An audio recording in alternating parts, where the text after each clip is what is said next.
As soon as it looked like Joe Biden was going to be the winner of the presidential election, the Democratic establishment, which is now home to Bush-era neocons like John Kasich and Bill Kristol, started blaming the left wing of the party for the losses of moderates in the House and the Senate, when in reality, the Democrats who supported left-wing policies like Medicare for All won their re-election, while their moderate counterparts didn't fare so well.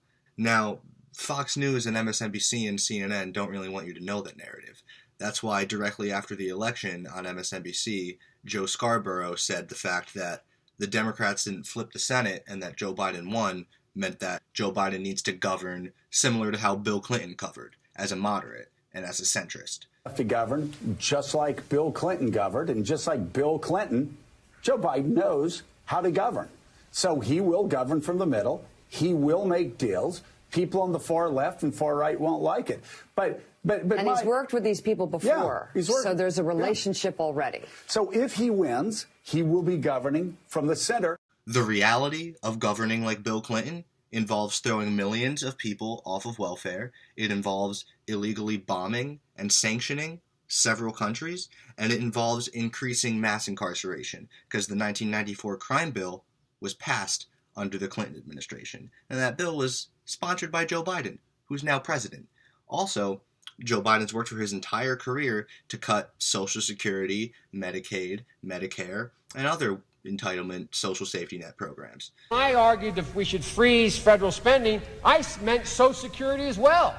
I meant Medicare and Medicaid. I meant veterans benefits. I meant every single solitary thing in the government. And I not only tried it once, I tried it twice, I tried it a third time, and I tried it a fourth time. John Kasich, who is now fully welcomed into the Democratic Party, stated on CNN directly after the election of Joe Biden that the Democratic Party has to tell the far left that they almost lost them this election, and he stated 3 things that need to be addressed in the upcoming Biden administration. Let's see what those 3 things are. I think this is an opportunity for Biden to talk about the center right and the center left of this country and what can be achieved, because we have enormous problems with debt, Social Security, Medicare, health care. Little steps, little steps.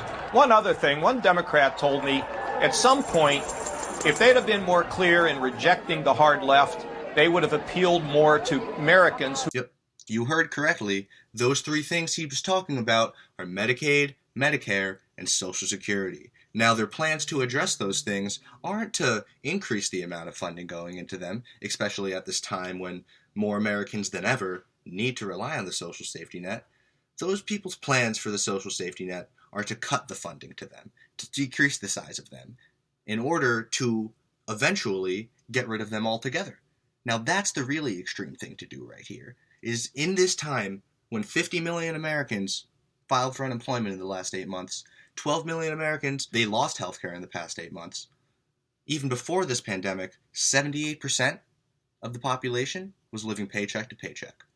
600,000 people sleeping on the streets every night. They were homeless.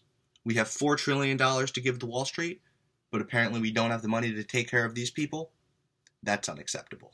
Now we have a president and people who are supporting him in the political establishment, where their plans are to cut the social safety net, and they've been working to do it for decades. Now they're all in power.